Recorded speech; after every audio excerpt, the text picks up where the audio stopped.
Breaking news చూస్తున్నాం. కూకట్పల్లిలో 12 ఏళ్ల చిన్నారి సహస్రని హతమార్చింది ఎవరు? ఇప్పుడు ఈ మిస్టరీ పెద్ద ఎత్తున ఆందోళన కలిగిస్తోంది.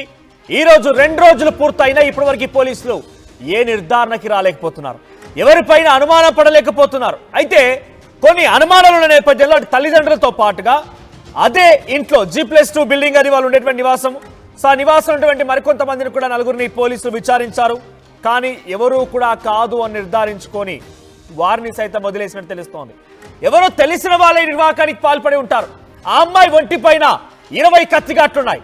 10 కత్తిగాట్లు కేవలం మెడ భాగంలోనే ఉన్నాయి. 10 కత్తిగాట్లతో ఆ అమ్మాయి మెడ భాగాన్ని పూర్తిగా ఛిద్రం చేశారు. 20 కత్తిపోట్లున్నాయి. సో ఇంతకీ ఆ అమ్మాయిని చంపాలని కుట్ర చేసింది ఎవరు? ఏమైనా వ్యక్తిగత తగాదాలు ఉన్నాయా? అటు తల్లి రేణుక, తండ్రి కృష్ణని విచారించిన తర్వాత పోలీసులు వారు కూడా కాదని తేల్చుకున్నారు. కానీ వీరితో ఇంకెవరికైనా విభేదాలు ఉన్నాయా? ఆ అమ్మాయిని ఎందుకు చంపాలనుకున్నారు? అసలు 5వ అంతస్తు ఉన్నటువంటి సహస్రని పైకి వెళ్ళి ఎలా చంపారు? ఇవన్నీ కూడా బిగ్గెస్ట్ క్వశ్చన్స్ గా ఉన్నాయి. అయితే ప్రస్తుతానికి పోలీసులు పెద్ద ఎత్తున సెల్ ఫోన్ డాటాని కూడా తీసుకుంటున్నారు. అక్కడ సమీపంగా ఉన్నటువంటి సిగ్నల్ ని కూడా ఎవరెవరు ఉన్నారు, ఎవరెవరు వచ్చారనే విషయంపై కూడా పెద్ద ఎత్తున పోలీసు ఆరా తీస్తున్నారు. కానీ డెఫినెట్గా రెసిడెన్షియల్ ఏరియా కాబట్టి అంత ఈజీగా వీళ్ళు నిర్ధారణ రావడం కూడా కొంత కష్టమే. ఇప్పుడు పోలీసు అంతా కూడా పక్క బిల్డింగ్ పై నుంచి ఎవరైనా వచ్చారా, యాక్సెసిబిలిటీ ఉందా, ఇరుగుపోరు ఇళ్ల నుంచి ఎవరైనా అమ్మాయిని గమనించారా, ఈ కోణాల్లో కూడా పోలీసులు కొంత అనుమాన పడుతూ విచారించే అవకాశం కనబడుతోంది. మా టీవీ ప్రతినిధి శిల్ప స్పాట్ లో అందుబాటులో ఉన్నారు. ఎస్ శిల్ప, సో మీరున్నటువంటి సిచ్యువేషన్ లో అక్కడ నివాసంలో ఉన్న వారు ఎవరు కూడా కాదు అని ఒక నిర్ధారణకి పోలీసులు వచ్చారు. అక్కడ క్షుద్ర పూజలు చేశారని అనుమానం వ్యక్తమైంది. తర్వాత ఆయన కాదు అని ఒక నిర్ధారణకు వచ్చారు. ఇంకో వ్యక్తి పేరు వచ్చింది, ఆయన కాదనుకున్నారు. తల్లిదండ్రులు విచారించారు. ఇవన్నీ ముగిసాయి. ఇక మిగిలిందల్లా సిగ్నల్ ట్రేసింగ్ అని చెప్తున్నారు. ఆ సిగ్నల్ ట్రేసింగ్ అయినా కూడా ఆ నివాసంలో ఎంతమంది ఫోన్స్ ఉన్నాయి, ఆ చుట్టుపక్కల పరిసరం ఎగ్జాక్ట్ గా ఈ బిల్డింగ్ చూపించకపోవచ్చు. నాకు తెలిసి ఆ సిగ్నల్లో ఫోన్ డేటాకు సంబంధించి కూడా ఒక బిల్డింగ్, ఒక పర్సన్ చూపించకపోవచ్చు. ఆ చుట్టుముట్టు ఎవరైతే ఉన్నారో ఆ సమయానికి అనేది మాత్రం కొంత నిర్ధారణకు వచ్చే అవకాశం ఉంది. సో ఇప్పుడు ప్రస్తుతం అంతా కూడా పక్క బిల్డింగ్ నుంచి యాక్సెస్ ఉందా, అక్కడ ఆ అమ్మాయి ఉన్నటువంటి ఆ ఇంటికి, ఆ రూమ్ కి చూసేటువంటి అవకాశం ఉందా, ఈ వర్గంగా అనుమానం వ్యక్తం చేస్తున్నారు. సో బహుశా మీరు పక్క బిల్డింగ్ లో ఉండి ఉంటారు. సో ఒకసారి విజువల్ చూపించండి, బ్రీఫ్ చేయండి. రైట్, చిన్నారి సహస్ర కేసులో ఒకవైపు విచారణ జరుగుతుంది. 48 గంటలు గడిచినా ఇప్పటి వరకు పురోగతి మాత్రం లభించలేదు. ప్రస్తుతం చిన్నారి ఏదైతే సహస్ర వాళ్ళ ఇల్లుకు సంబంధించి ఇదే పెంట్ హౌస్లో వాళ్ళు నివసిస్తున్నారు. ఈ పెంట్ హౌస్ సంబంధించినటువంటి ఈ హౌస్లోనే వాళ్ళు గత 2 ఏళ్లుగా నివసిస్తున్నారు. ఇది అనేది G+2 బిల్డింగ్. ఇక్కడ నుండి మనకు చుట్టూ కూడా బిల్డింగ్స్ ఉన్నాయి. మనకి ఇప్పటి వరకు పోలీసుల దర్యాప్తులో సీసీ కెమెరాలను పరిశీలించాక సీసీ కెమెరాలో బయట నుంచి ఏ వ్యక్తులు కూడా వెళ్ళలేదంటూ కూడా ఒకవైపు పోలీసులు నిర్ధారణకు వచ్చారు. కానీ ఇక్కడ దీన్ని ఆనుకొని ఒకవైపు జాయింట్ బిల్డింగ్ అనేది ఏదైతే సహస్ర వాళ్ళ ఇల్లు ఉన్నదో దీని బ్యాక్ సైడ్ ఒక ఇల్లు ఉన్నది.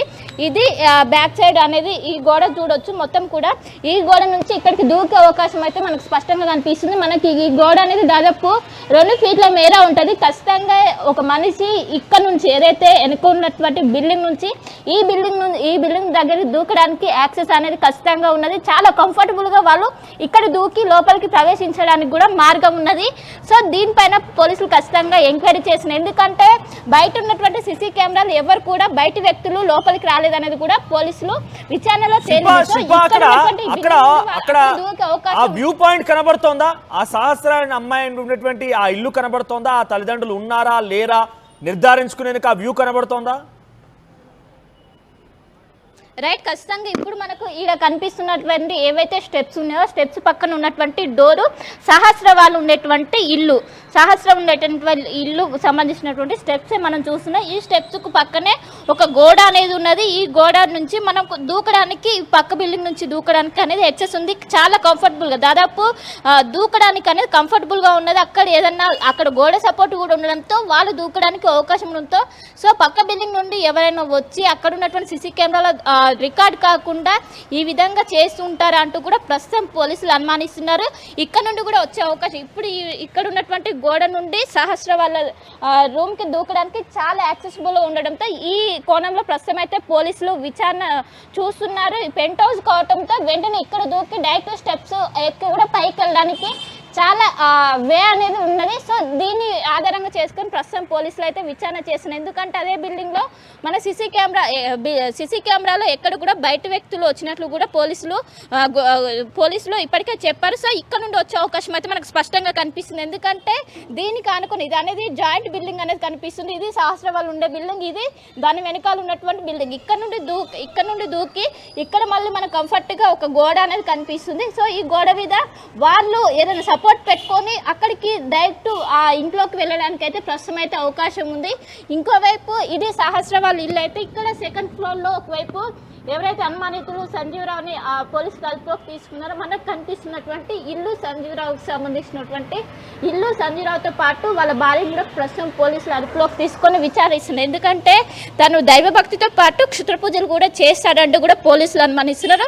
సో అలాంటి ఏమైనా చేశారంటూ కూడా ప్రస్తుతం పోలీసులు ఆ దిశగా ప్రస్తుతం అయితే వేస్తున్నారు. ఇక్కడ శిల్ప ఇంకేదైనా యాక్సెస్ ఉందా? ఈ బిల్డింగ్ ఒకటేనా, ఇంకా చుట్టుముట్టు ఆ ఇంటి చుట్టూ ఇంకేమైనా ఇల్లులు ఉన్నాయా? అంటే ఇక్కడ కొంచెం చూస్తూ ఉంటే డెఫినెట్గా అంత ఈజీ ఏం కాదు, కొంత హైట్ నుంచి కిందికి దూకాలి. బట్ అది నిజంగా హత్య చేయాలని ఆలోచన వారికి అది అడ్డంకి కూడా కాదు, ఏదైనా సపోర్ట్ తీసుకొని కూడా దూకొచ్చు. సో ఇంకేదైనా నియర్ బైలో ఆ ఇంటి పక్కన ఇంటి చుట్టుపక్కల ఇంకేదైనా బిల్డింగ్స్ అటాచ్డ్గా ఉన్నాయా? ఒకటి అక్కడ ఓనర్ చాలా స్ట్రిక్ట్, డెలివరీ బాయ్స్ని పైకి రానివ్వడు. తర్వాత అక్కడ వచ్చే దాంట్లో ఎటువంటి యాక్సెస్ కూడా సీసీ కెమెరాలో గమనించలేరు. అయితే ఆ ఇంట్లో వాళ్ళు అయి ఉండాలి, లేదంటే ఆ ఇంట్లో ఆల్రెడీ లోపలికి వచ్చిన వాళ్ళు అయినా అయి ఉండాలి, పక్క బిల్డింగ్ నుంచి యాక్సెస్ అయినా ఉండాలి. సో తల్లిదండ్రులు కాదు అని నిర్ధారించుకున్నారు. ఎవరైతే అనుమానితుడిగా ఉన్నటువంటి మరో సెకండ్ ఫ్లోర్లో ఉన్నటువంటి వ్యక్తి అనుమానితుడిగా ఉన్నటువంటి ఆయనను కూడా విచారిస్తే ఆయన కొంత ఇంకా పర్టికులర్ నిర్ధారణకు రాలేదు. పోలీసులు అదుపులోకి తీసుకున్నారు, విచారిస్తే ఉండొచ్చు, కానీ ఇంకా నిర్ధారణకు రాలేకపోతున్నారు. సో ఇక పక్క నుంచి వచ్చే యాక్సెస్ చూస్తే ఇది ఒక వే కనబడుతోంది. ఇంకేదైనా వేస్ ఉన్నాయా? ఇంకేదైనా వేరే మార్గం నుంచి రావచ్చా? రైట్, చిన్నారి సహస్ర ఉండేది పెంట్ హౌస్కి ఇప్పుడు నేను ఉన్నటువంటి బ్యాక్ సైడ్ ఉన్నటువంటి బిల్డింగ్ అనేది చాలా ఈజీగా వెళ్ళడానికి అనేది అవకాశం ఉంది. ఇది మొత్తం కూడా మనకు ఆనుకొని చూడొచ్చు. మొత్తం ఈ బిల్డింగ్ అనేది సంబంధించి సహస్ర పెంట్ హౌస్ కావడంతో ఈజీగా మెట్ల యాక్సెస్ కూడా ఉండడంతో వాళ్ళు లోపలికి దూకే అవకాశం ఉండడంతో ఇలా కూడా వెళ్ళే అవకాశం ఉంది. ఇంకోవైపు మన సహస్ర వాళ్ళకి సంబంధించినటువంటి ఇది బిల్డింగ్, ఈ బిల్డింగ్లోనే సహస్ర వాళ్ళు ఉంటున్నారు. పక్కన ఎక్కడ కూడా యాక్సెస్ లేదు, అక్కడ మాత్రమే దూకడానికి మాత్రం అవకాశం ఉంది. ఇటు సైడ్ కూడా మనం చూసుకున్నట్లయితే ఇటు సైడ్ మొత్తం కూడా ఇటు ఏదైతే లెఫ్ట్ సైడ్లో చూసుకున్నట్లయితే మొత్తం కూడా క్లోజ్ ఉంది. ఎక్కడ కూడా దూకడానికి కొంచెం ఎక్కువ ఏదైతే పైప్ల సహాయంతో ఎక్కడానికి ఉంటుంది, కానీ అలా లోపలి శాస్త్ర వాళ్ళ ఇంటికి వెళ్ళడానికి మాత్రమే యాక్సెస్ ఉండదు. సో అక్కడ మనం ఇంతకుముందు ఫస్ట్లో చూపెట్టినటువంటి ఏదైతే ప్లేస్ ఉందో అది మాత్రం డైరెక్ట్ వాళ్ళ ఇంటి లోపలికి వెళ్ళడానికి అవకాశం ఉండడంతో ఇక్కడ నుండి వెళ్ళడానికి మాత్రం అవకాశం లేదు. ఏదైతే పక్కన సైడ్ ఉన్నటువంటి బిల్డింగ్ నుండి వెళ్ళడానికి అవకాశం లేదు. ఏదైతే వెనకాల ఉన్నటువంటి బిల్డింగ్ ద్వారానే డైరెక్ట్ ఇటు సహస్ర ఇంటి లోపలికి మెట్ల కనెక్షన్ అనేది మనకు కనిపిస్తుంది. సో ఈ వెళ్ళుంటే పక్క ప్లాన్ ప్రకారం ఒకవేళ దుండగుడు చేసి ఉంటే ఈ విధంగా దీన్ని ఎంచుకొని ఉండే అవకాశం అయితే స్పష్టంగా కనిపిస్తుంది. ఇప్పుడు మీరున్నటువంటి ఆ నివాసం ఎక్కడైతే ఉందో, మీరు ఆ హైట్ లో ఉన్నారో, అక్కడ ఓనర్లు ఏమైనా సస్పెక్షన్ గమనించారా, ఎవరైనా అనుమానించారా? ఎప్పుడైనా ఆ సహస్ర వాళ్ళతో పక్కిల్లే కాబట్టి మాట్లాడడమో చూడడం లాంటి జరుగుతూ ఉంటుంది కాబట్టి, సో ఎప్పుడైనా సస్పెక్ట్ చేశారా ఈ రకంగా జరుగుతుందని? వారు ఎప్పుడైనా ఊహించారా? వారు ఎప్పుడైనా మాట్లాడారా? మీరు ఆ బిల్డింగ్ ఎక్కే ముందు మాట్లాడే ఉంటారు కాబట్టి, సో వాళ్ళు ఏమైనా సస్పెక్షన్ కనబడుతుందా? ఎవరైనా అనుమానించారా వాళ్ళు? రైట్, ఇక్కడ మొత్తం కూడా ఫ్యామిలీసే నివసిస్తుంటాయి. ఎప్పుడు కూడా గతంలో ఎప్పుడు కూడా ఇలాంటి దారుణమైనటువంటి ఘటనలు జరగలేదు. ఇప్పుడు జరిగినటువంటి ఘటనతో వాళ్ళందరూ కూడా ఉలికిపడ్డారు. ఎవరు కూడా ఎందుకంటే అందరూ కూడా కలిసిమెలిసి అపార్ట్మెంట్లో ఉన్నటువంటి అందరూ కూడా కలిసిమెలిసి అటు పిల్లలు అందరూ కూడా కలిసి ఆడుకుంటారు, ఇంకోవైపు పెద్దలందరూ కూడా కలిసి ఉంటారు. కానీ ఎప్పుడు కూడా ఇలాంటి ఘటన జరగలేదు. ఎవరిపైన కూడా ప్రస్తుతం వాళ్ళకు అనుమానం లేదు. కానీ ఇక్కడ శాస్త్ర నివసిస్తున్నటువంటి సెకండ్ ఫ్లోర్లోనే సంజీవరావు అనే వ్యక్తి నివసిస్తున్న వాళ్ళు వరుసకు సంబంధించినటువంటి వాళ్ళు భార్యాభర్తలు ఇద్దరు కూడా ఇక్కడ మనకు కనిపిస్తున్నటువంటి సెకండ్ ఫ్లోర్లో వాళ్ళు నివసిస్తూ ఉంటారు. వాళ్ళు గతంలో క్షుద్ర పూజలు కూడా చేసినట్లు పోలీసులు గుర్తించారు. వాళ్ళకి సంబంధించి వాళ్ళని ప్రస్తుతం అయితే పోలీసులు అనుమానితులుగా చేర్చి వాళ్ళని ఇన్వెస్టిగేట్ చేస్తున్నారు. వాళ్ళు డైరెక్ట్గా వాళ్ళది సెకండ్ ఫ్లోర్లోని ఫస్ట్ రూమ్ మనకు విజువల్స్లో కనిపిస్తున్నటువంటి ఫస్ట్ రూమ్ ఆ నుండి ఇక్కడ సహస్ర వాళ్ళ ఇల్లు అనేది డైరెక్ట్ కూడా కనెక్షన్ ఉంది. సో వాళ్ళు అక్కడ నుండి కూడా వచ్చే అవకాశం ఉందో అదొక పాసిబిలిటీ ఉంది. ఇక్కడ మనం కనిపిస్తున్నటువంటి ఏదైతే సహస్ర వాళ్ళు ఉంటున్నటువంటి ఇంటికి బ్యాక్ సైడ్ అనేది ఇంకో పాసిబిలిటీ ఉన్నది. ఈ గోడ అనేది దాదాపు 2 నుండి 3 ఫీట్ల మేర ఉంటుంది. ఒకవైపు వాళ్ళు పక్కా ప్లాన్ చేసి ముందు సీసీ కెమెరాలు ఉంటే రికార్డ్ అయితే వేరే పాసిబిలిటీ వెతుక్కొని ఉంటే వాళ్ళు ఖచ్చితంగా ఇదే చూస్ చేసుకొని ఉండే అవకాశం అయితే స్పష్టంగా కనిపిస్తుంది. ఎందుకంటే శిల్ప ఇక్కడ డైరెక్ట్ గా బిల్డింగ్ లోకి ఎంట్రీ అండ్ ఎగ్జిట్ తప్ప ఫ్లోర్ కి సీసీ కెమెరాలు చొప్పున లేదంటే వాళ్ళ ఎగ్జిట్ అంటే పైన సీసీ కెమెరా అటువంటిది ఏది లేదా ఒకే సీసీ కెమెరా ఉందా? ఎంట్రీ అండ్ ఎగ్జిట్ మాత్రమే రికార్డ్ అవుతుందా? రైట్, బిల్డింగ్లో ఎలాంటి సీసీ కెమెరా అనేది లేదు. ఏ ఫ్లోర్లో కూడా లేదు.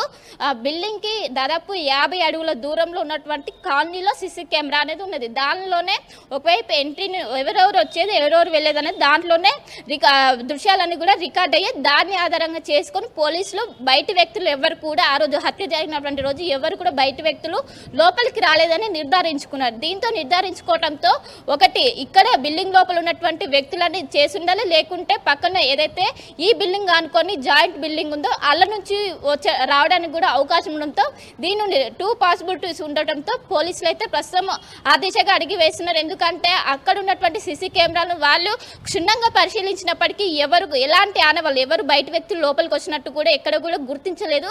దీంతో బిల్డింగ్ లోపల ఉన్నటువంటి వాళ్ళు చేసి ఉండాలి, లేకుంటే అనదర్ వన్ ఈజ్ ఇక్కడ పక్కన ఉన్నటువంటి ఏదైతే వెనకాల ఉన్నటువంటి బిల్డింగ్ నుండి ఇక్కడికి రావడానికి డైరెక్ట్ కనెక్షన్ ఉంది. డైరెక్ట్ ఈ సహస్ర ఇంటి మనకు కనిపిస్తున్నటువంటిది ఇది సహస్ర వాళ్ళు ఉంటున్నటువంటి ఇల్లు.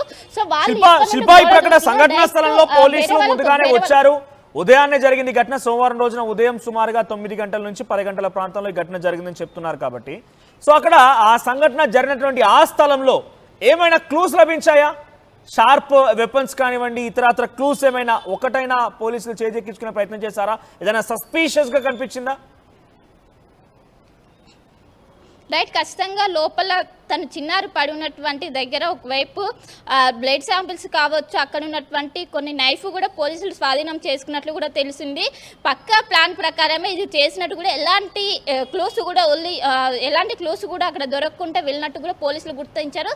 దీంతో అక్కడ ఉన్నటువంటి ఏవైతే ఫింగర్ ప్రింట్ ఆధారంగా ఒకవైపు ఫోరెన్సిక్ ల్యాబ్కు పంపారు. దాని ఆధారంగా ఎవరైతే వాళ్ళకు అనుమానితులుగా ఉన్నారో వాళ్ళ డిఎన్ఏతోని అక్కడ ఉన్నటువంటి శాంపిల్స్ మ్యాచ్ అయిన ఉన్నారు. వాళ్ళు మ్యాచ్ అవుతే కనుక వాళ్ళే నేరం చేసినట్లు కూడా పోలీసులు దీనికి సంబంధించి ఇన్వెస్టిగేట్ అయితే చేస్తున్నారు. ఇప్పటికే కాసేపు నిన్న ఒకవైపు బాలానగర్ డీసీపీ వచ్చి ఇక్కడ ఉన్నటువంటి పెంట్ హౌస్ను పరిశీలించారు. లోపల ఉన్నటువంటి మొత్తం కూడా పరిశీలించిన అనంతరం సంజీవ్ రావు ఉంటున్నటువంటి ఇల్లుని కూడా పరిశీలించారు. అక్కడ ఏమైనా ఆనవాళ్ళు ఉన్నాయా, ఇటు క్షుద్ర పూజలకు సంబంధించినటువంటి ఏమైనా ఆనవాళ్ళు ఉంటాయంటూ కూడా ఇప్పటికే పోలీసులు ఇన్వెస్టిగేట్ చేస్తున్నారు. ఇప్పటికే సంజీవ్ రావుతో పాటు తన భార్యను కూడా అదుపులోకి తీసుకున్నారు. గతంలో సంజయ్ రావు తన భార్యకు సైతం పూజలు చేయించినట్లు కూడా పోలీసులు గుర్తించారు. దానికి గల కారణాలేంటి, తన భార్యకు పూజలు చేయించాల్సిన అవసరం ఏంటని కూడా ఈ విధంగా విచారణ చేస్తున్నారు.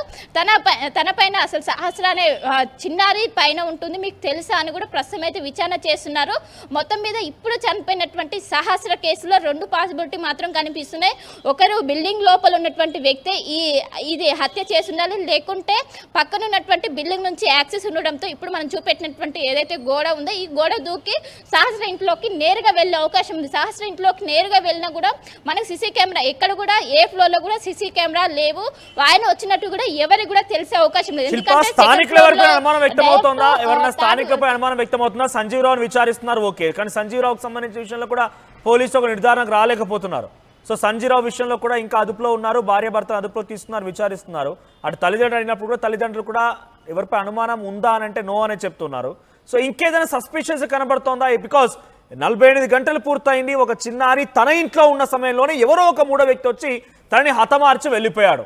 సో ప్రస్తుతానికి ఈ అంశం పైన ఇంట్లో ఉన్న పిల్లలకు కూడా రక్షణ లేకుండా పోయిందని ఒక డౌట్, ఒక క్వశ్చన్ కూడా రేజ్ అవుతోంది. కాబట్టి స్థానికులు ఇంకెవరైనా అనుమానం వ్యక్తం చేస్తున్నారా? ఎవరైనా జరిగి ఉండొచ్చు, లేకపోతే వాళ్ళకి తగాదాలు ఉన్నాయని కానివ్వండి, లేకపోతే ఆ పెంట్ హౌస్లోనే ఇంకా పక్కన ఎవరైనా నివాసం ఉందా, వాళ్ళు పనిచేసే దగ్గర కానివ్వండి, లేకపోతే ఇతరత్ర ఎక్కడైనా ఒక దగ్గర కొంత అనుమానితులు ఉండే అవకాశం ఉందంటారా?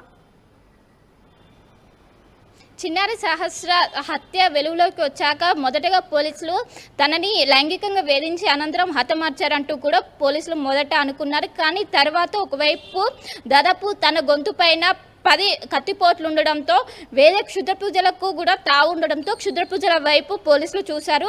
కానీ వాళ్ళకు పూర్తి స్థాయిలో దాన్ని కూడా నిర్ధారణ రాకపోవడంతో ఇటు తల్లిదండ్రులకు సంబంధించినటువంటి కుటుంబ నేపథ్యాన్ని ప్రస్తుతం చూస్తున్నారు. వాళ్ళు సంగారెడ్డిలోని సొంత గ్రామం అక్కడ ఉన్నది. అక్కడ సంబంధించి వాళ్ళకు గతంలో ఏమైనా ఎవరితోనైనా విభేదాలు ఉన్నాయా, పాత కక్షలు ఏమైనా ఉన్నాయా, లేకుంటే గతంలో ఏం పని చేశారు, ఏం పని చేసి ఇక్కడ కుక్కట్పల్లికి వచ్చి దాదాపు 2 సంవత్సరాలు అవుతుందంటూ కూడా చెప్తున్నారు. సో అంతకుముందు ఏం పని చేశారు, దీనికి సంబంధించి పోలీసులు ప్రస్తుతం అయితే కూపీలాగుతున్నారు. ఏమైనా ఆర్థికమైనటువంటి ఏమైనా ఆర్థిక సంబంధాలు ఏమైనా ఉన్నాయంటూ కూడా పోలీసులు చేస్తున్నారు. ఇంకోవైపు చిన్నారి సహస్ర ఎప్పుడైతే ఈ ఇష్యూ అనేది జరిగిందో, ఈ ఇష్యూ జరిగిన రోజు ఓనర్ అనేది ఇంట్లో లేరు. సో ఓనర్ లేకుండా పక్కా టైం ప్రకారం తెలిసిన వాళ్ళు మాత్రం ఇది చేశారు. తెలియని వాళ్ళు దుండగులు చేసే అవకాశం మాత్రం ఎట్టి పరిస్థితుల్లో కూడా లేదు. పక్కా సహస్ర వాళ్ళ కుటుంబ నేపథ్యం తెలిసి వాళ్ళని గమనించి పక్కా రెక్కి నిర్వహించిన అనంతరమే ఇది చేశారంటూ కూడా ఒకవైపు చేస్తున్నారు. దీంతో ఇక్కడ బిల్డింగ్లో ఉన్నటువంటి అందరినీ కూడా దాదాపు 6 కుటుంబాల వరకు ఈ బిల్డింగ్లో నివసిస్తున్నారు. 6 కుటుంబాలను కూడా విచారిస్తున్నారు. వాళ్ళకి సంబంధించి వాళ్ళు ఏ విధంగా చుట్టుపక్కల చూపించండి. చుట్టుపక్కల అక్కడ నుంచి ఎటువంటి బిల్డింగ్స్ కనబడుతున్నాయి, ఆ ఇంటికి వ్యూ పాయింట్ ఏ రకంగా ఉంది, ఒకసారి చుట్టుపక్కల బిల్డింగ్లు లేకపోతే ఆ రోడ్డు అవన్నీ చూపించే ప్రయత్నం చేయండి. రైట్, ప్రస్తుతం ఇది సహస్ర ఉంటున్నటువంటి బిల్డింగ్. మనం ఈ బిల్డింగ్ అనేది చూసుకోవచ్చు. ఈ బిల్డింగ్కి మనకు ఒకటే గేట్ కనిపిస్తుంది. అదే గేట్ నుండి ఎంట్రీ అండ్ ఎగ్జిట్ అనేది కనిపిస్తుంది. అక్కడ నుండి ఎవరైనా వచ్చినా ఎవరైనా బయటికి రావడానికైనా వెళ్ళడానికైనా ఇది ఒకటే దాని నుండే దుండగులు వచ్చే అవకాశం ఉంటుంది. కానీ అక్కడ నుండి ఎవరు కూడా రికార్డ్ కాలేదు. దీంతో బిల్డింగ్ లోపల ఉన్నటువంటి వాళ్ళే. సో ఈ బిల్డింగ్ మొత్తం కూడా ఒకవైపు మొత్తం కూడా మనకు రోడ్డు కనిపిస్తుంది. రోడ్డుకు ఒకవైపు మొత్తం కూడా రోడ్డు ఉన్నది. ఇంకోవైపు ఈ బిల్డింగ్కి వెనకాల ఇప్పుడు మనం ఉన్నటువంటి బిల్డింగ్ ఉన్నది. సో ఈ బిల్డింగ్ నుంచి యాక్సెస్ ఉంటుంది అంటూ కూడా పోలీసులు అనుమానిస్తున్నారు. అటు సైడ్ ఉన్నటువంటి బిల్డింగ్ మొత్తం కూడా అటు సైడ్ ఉన్నటువంటి బిల్డింగ్కి అంత యాక్సెస్ లేదు. ఎందుకంటే మొత్తం ఇటు సైడ్ ఉన్నటువంటి వాల్ మొత్తం కూడా ఎక్కడికక్కడికి క్లోజ్ చేసి ఉన్నది. ఎలాంటి విండోస్ కావచ్చు అవన్నీ కూడా లేకపోవడంతో ఇది ఒకటి మాత్రమే మనకు ప్రస్తుతం అయితే యాక్సెస్ కావచ్చు. ఇది ఒకటి మనకు ప్రస్తుతం క్లూగా లభించడంతో ఇది ఒకటి డైరెక్ట్ ఇక్కడ గోడ దూకి డైరెక్ట్ శాస్త్ర వాళ్ళ ఇంటి లోపల వాళ్ళు ఉంటున్నది పెంట్ హౌస్ G+2 బిల్డింగ్. మనకి లాక్ వేసి కనిపిస్తుంది. అదే సహస్ర వాళ్ళు ఉంటున్నటువంటి ఈ ఇంటిలోనే హత్య జరిగింది. దీనికి సంబంధించి 2 రోజుల నుంచి కంటిన్యూస్ గా ఈ సహస్రకు సంబంధించిన అంశం పైన ఫాలో అప్ చేస్తున్నారు కాబట్టి ఆ ఇంటి ఓనర్ ఏం చెప్తున్నాడు, ఇప్పుడు 2వ ఫ్లోర్ లో ఉన్నటువంటి ఆ క్షుద్ర పూజలతో ఉండేటువంటి ఆనవాళ్ళు లేకపోతే ఆ రకంగా అనుమానం వ్యక్తమవుతున్నటువంటి సంజీవరావు వ్యవహారం పైన, ఆయన వ్యక్తిత్వం పైన, ఆయనతో మాట్లాడుతూ ఉంటారు, ఆయనకు సంబంధించి రాకపోకలను చూస్తూ ఉంటారు కాబట్టి ఆ ఇంటి ఓనర్ ఏం చెప్తున్నాడు, అనుమానం వ్యక్తం చేస్తున్నాడు, ఆయన కూడా సంజీవరావు పైన అనుమానం వ్యక్తపరుస్తున్నారా? రైట్, ప్రస్తుతం ఇంటి ఓనర్ మాత్రం తన ఇంట్లో లేనప్పుడు మాత్రం ఇది జరిగింది, ఎవరైనా తెలిసిన వాళ్ళే చేసి ఉంటారు అంటూ కూడా ఆయన ప్రస్తుతం అయితే అనుమానం వ్యక్తం చేస్తున్నారు. ఇంకొకటి సంజీవరావుకు సంబంధించి ఆయన క్షుద్ర పూజలు చేశారని కూడా ఇప్పుడు ఎవరైతే సహస్రకు సంబంధించినటువంటి హత్య జరిగినంత వరకు కూడా అది బయటికి రాలేదు. ఎప్పుడైతే సహస్ర హత్య బయటికి వచ్చిందో అనంతరం సంజీవరావు క్షుద్ర పూజలు చేశారన్నది కూడా బయటకు వచ్చింది. సో అప్పటి వరకు కూడా మామూలు వ్యక్తిగానే అందరూ కూడా కలిసిమెలిసి ఉండేవాళ్ళు, చాలా మంచిగా మాట్లాడేవారు. సంజీవరావు అనే వ్యక్తి అందరితో కూడా కలిసిమెలిసి ఉండేవాళ్ళు. వాళ్ళ భార్య భర్తలు ఇద్దరే నివసిస్తూ ఉంటారు. వాళ్ళకి సంబంధించి కూడా అందరితో కలిసిమెలిసి ఎలాంటి విభేదాలు లేకుండా నార్మల్గా అందరితో కలిసిమెలిసి ఉండేవాళ్ళు అంటూ కూడా అక్కడ ఉన్నటువంటి ఓనర్ చెప్తున్నారు. ఎలాంటి అనుమానం లేదు. ఎప్పుడైతే ఈ కేసు అన్నది వెలుగులోకి వచ్చిన అనంతరం తనపైన ఇన్వెస్టిగేట్ చేస్తే క్షుద్ర పూజలు అనేవి బయటకు వచ్చి అప్పటి వరకు కూడా ఈ బిల్డింగ్లో నివసిస్తున్నటువంటి ఎవరికి కూడా తను క్షుద్ర పూజలు చేస్తారు, కేవలం దైవభక్తి ఎక్కువగా పూజలు చేస్తూ ఉంటారని మాత్రమే తెలుసు. కానీ క్షుద్ర పూజలకు సంబంధించినటువంటి విషయం మాత్రం ఎవరికి తెలియదు. కానీ ఇప్పుడే ఒకసారి క్షుద్ర పూజలు అనేది తెలియగానే వాళ్ళు కూడా షాక్ అయిన పరిస్థితి కనిపిస్తుంది. దీనికి సంబంధించి మాకు మాత్రం ఎవరిపైన కూడా అనుమానం లేదు. వాళ్ళకి సంబంధించినటువంటి ఫ్యామిలీకి సంబంధించినటువంటి ఏమైనా పాత కక్షలు ఏమైనా ఉండే అవకాశం ఉన్నట్లు కూడా ఒకవైపు ఇక్కడ ఉన్నటువంటి ఓనర్ చెప్తున్నారు. దాదాపు 2 సంవత్సరాలు అవుతుంది. 2 సంవత్సరాల నుండి సహస్ర వాళ్ళు ఈ పెంట్ హౌస్లోనే నివసిస్తున్నారు. వాళ్ళకి సంబంధించినటువంటి అందరూ కూడా అందరితో కలిసిమెలిసి ఉండేవాళ్ళు. చిన్నారి శాస్త్రి కూడా అందరితో ఆడుకునే వాళ్ళు. అలాంటిది దీనికి గల వాళ్ళకు ఊళ్ళో ఏమైనా కక్షలు ఉండే అవకాశం ఉంది. లేకుంటే ఇక్కడ మాకు తెలిసినంత వరకు ఎవరు కూడా విభేదాలు లేవు. అందరూ కూడా ఇక్కడ ఉన్నటువంటి అపార్ట్మెంట్లో అందరూ కూడా కలిసిమెలిసి ఉంటారు. బయట వ్యక్తులు కూడా వచ్చే అవకాశం అయితే ఎట్టి పరిస్థితుల్లో లేదు అంటూ కూడా ఒకవైపు ఇక్కడ ఉన్నటువంటి ఎవరైతే ఈ బిల్డింగ్లో నివసిస్తున్న వాళ్ళు చెప్తున్నారు. సో రెండు పాసిబిలిటీ, ఒకటి బిల్డింగ్లో ఉన్న వాళ్ళు లేదా ఈ పక్క బిల్డింగ్ ఏదైతే నేనున్నటువంటి బిల్డింగ్ నుంచి వచ్చే అవకాశం ఉంటే ఈ రెండింటిపైన ప్రస్తుతం అయితే పోలీసులు విచారణ చేస్తున్నారు. ఇప్పటికే బిల్డింగ్లో ఉన్నటువంటి అందరినీ కూడా విచారణ అయితే చేస్తున్నారు. ఇప్పటికే ఇంకా ఇప్పటి వరకు కూడా పురోగతి సాధించలేదు. 48 గంటలు గడుస్తున్నాయి. ఇప్పటికే ఇక్కడ ఉన్నటువంటి స్థానికులు పెద్ద ఎత్తున ఆందోళన వ్యక్తం చేయాలి. ఎందుకంటే 13 ఏళ్ల చిన్నాన్ని అత్యంత దారుణంగా 10 సార్లు గొంతు పైన పొడిచి కత్తిపోట్లు పొడిచి ఈ విధంగా చంపేశారంటూ కూడా ఒకవైపు చేస్తున్న గతంలో ఎన్నడూ కూడా ఈ పరిసర ప్రాంతాల్లో కూడా ఇలాంటి హత్య అనేది జరగలేదు. ఇదే మొదటిసారి కోవటంతో పెద్ద ఎత్తున షాకు గురవుతున్నారు. ఖచ్చితంగా దీనిపైన న్యాయం జరగాలంటూ కూడా ఇప్పటికే సహస్రం ఉంటున్నటువంటి ఇల్లుకు మొత్తం కూడా సీజ్ చేశారు. సీజ్ చేసి ఎవరు కూడా లోపలికి ఎలో చేయటం లేదు. ఎందుకంటే ఏదైనా ఎవిడెన్స్ కూడా మిస్ అయ్యే అవకాశం ఉంటే ప్రస్తుతం అయితే పోలీసులు దాన్ని సీజ్ చేసి దాన్ని ఎప్పుడైతే వాళ్ళకి ఏదైనా అవసరం ఉంటే వచ్చి ఇక్కడ ఉన్నటువంటి ఆధారాలను అయితే ప్రస్తుతం అయితే సేకరిస్తున్నారు. నిన్న ఇక్కడ డీసీపీ కూడా వచ్చి అక్కడ ఉన్నటువంటి ఇల్లుని లోపల ఉన్నటువంటి ఘటనా స్థలాన్ని సైతం పరిశీలించి అయితే వెళ్ళారు. రైట్ శిల్ప, సో ప్రస్తుతానికి సహస్ర మరణం పైన ఇంకా మిస్టరీ వీడడం లేదు. ఒక చిన్నారి 10-12 ఏళ్ల చిన్నారిని ఎంత దారుణాతి దారుణంగా పాశవికంగా 20 కత్తిగాట్లున్నాయి వంటి పైన, కేవలం మెడపైనే గొంతు పైనే 10 కత్తిగాట్లున్నాయి. రక్తస్రావమై అక్కడ కంప్లీట్గా ఒక రక్తపు మడుగులో కొట్టుమిట్టాడుతున్నటువంటి పరిస్థితిలో ఆ చిన్నారి కనిపించింది. సో ఆ పరిస్థితిలో ఆ సిచ్యువేషన్లో అమ్మాయిని చూసిన తల్లిదండ్రులు కూడా ఒక్కసారిగా షాక్ గురయ్యారు. అయితే ఆ నివాసంలో ఉండేవారు ఎవరైనా ఈ రకంగా చేసి ఉంటారనే కోణంలో పోలీసు ప్రస్తుతం విచారిస్తున్నారు. సంజీవ్ రావు అదుపులోకి తీసుకున్నారు.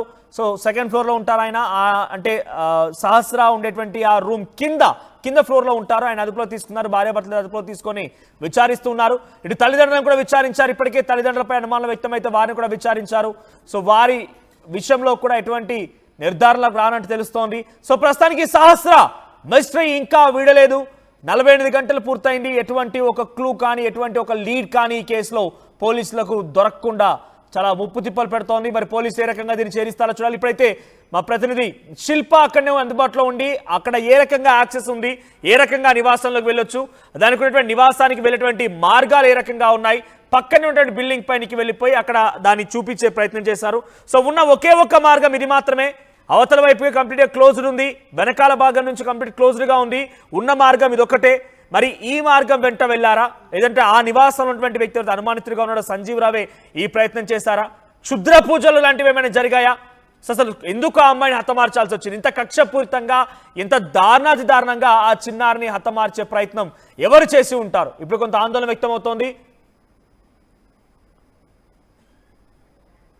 ఒకసారి సహస్ర తల్లి ఆర్టీవీతో మాట్లాడుకొచ్చింది. గుండెలు అవిసేలా గుండెలు పగిలేలా ఏడుస్తూ తన దుఃఖాన్ని తన ఆవేదన వ్యక్తపరిచింది. తనేం మాట్లాడిందో చూద్దాం.